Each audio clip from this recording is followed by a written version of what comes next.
दिन धरे लो तोहर आई तो बराती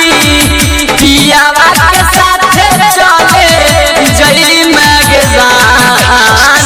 दिन धरे लो तोहर आई तो बराती पियावा के साथ चले जई मगजान हमारा तू छोड़ के दिल के तोड़ के जिंदगी भर के दुख दके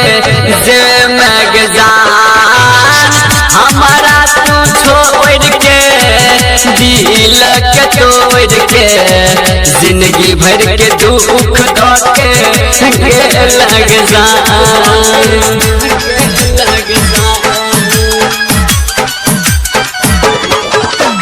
डीजे सुमित सतीश धैमा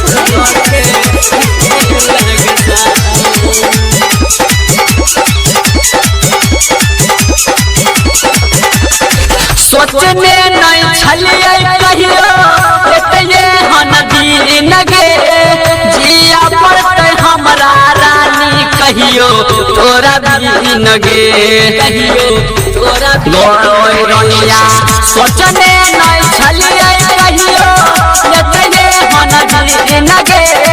जिया पड़ते हमरा रानी कहियो तोरा भी नगे प्यार में कमी की भेल नहीं बतेला दोसर नाम के मेहंदी तुरंत लग जान हमारा तू छोड़ के दिल के तोड़ के जिंदगी भर के दुख दके लग जान हमारा तू छोड़ के दिल के तोड़ के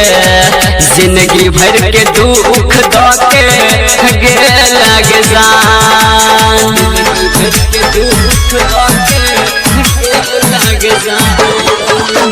डीजे सुमित सतीश धैमा